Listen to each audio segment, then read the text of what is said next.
ઉત્તર પ્રદેશમાં વરસાદી કહેર હજુ પણ યથાવત છે। અનેક જિલ્લાઓમાં ભારે વરસાદથી જળબંબાકારની પરિસ્થિતિ છે। ગંગા યમુના સહિતની નદીના જળસ્તરમાં વધારો થયો છે તો વારાણસી અને પ્રયાગરાજના અનેક વિસ્તારો જળમગ્ન થઈ ચૂક્યા છે। અયોધ્યા અને મુરાદાબાદમાં ઠેર ઠેર પાણી ભરાયા છે તો અવિરત મુશળધાર વરસાદથી જનજીવન ખોરવાયું છે।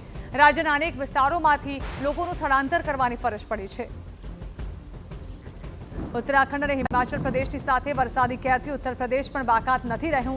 छेल्ला કેટલાક દિવસોથી અવિરત વરસી રહેલા વરસાદથી યુપીના અનેક જિલ્લાઓ જળતરબોળ છે। વારાણસી શહેરમાં જળબંબાકારની સ્થિતિ જોવા મળી રહી છે। અનેક વિસ્તારોમાં ગંગા નદીના પાણી ફરી વળતા જનજીવનને અસર પહોંચી। નીચાણવાળા વિસ્તારો અનેક દિવસોથી પાણીમાં જળમગ્ન છે।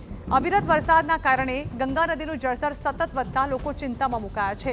સતત પાણી ભરાઈ રહેવાના કારણે સ્થાનિકોને રોગચાળાનો પણ ભય સતાવી રહ્યો છે। તો આ તરફ પ્રયાગરાજ શહેરમાં પણ જળભરાવની સ્થિતિ જેમની તેમ જોવા મળી રહી છે। ઉપરવાસમાં ભારે વરસાદ બાદ સંગમ નદીનું લેવલ વધતા પાણી શહેરમાં ઘૂસ્યા, જે ઓસરવાનું નામ નથી લઈ રહ્યા। પાણી નિકાલની જગ્યાએ સતત થઈ રહેલા વરસાદ અને વધતા જતા નદીના જળસ્તરથી શહેરમાં પાણી ઘૂસ્યા છે। મકાનોમાં પાણી ભરાવાના કારણે સામાન્ય જનજીવન ખોરવાયું છે। શહેરમાં સર્જાયેલી પૂરની સ્થિતિને કારણે 150થી વધુ મકાનો પાણીમાં ગરકાવ છે। સ્થાનિકોના મતે ઘરની અંદર ઘૂંટણસમાં પાણી ભરાતા અનાજ અને ઘરવખરી પલળી ચૂક્યા છે।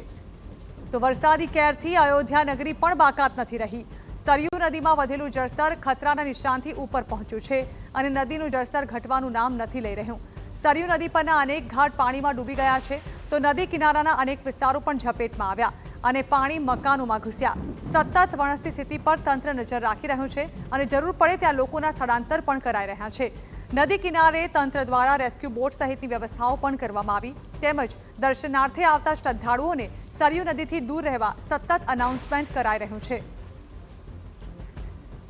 તો ઉત્તર પ્રદેશના મુરાદાબાદમાં અવિરત અને ધોધમાર વરસાદથી પાણી ભરાયા। મુશળધાર વરસાદથી ઠેર ઠેર પાણી ભરાતા લોકો માટે મુશ્કેલી સર્જાઈ છે।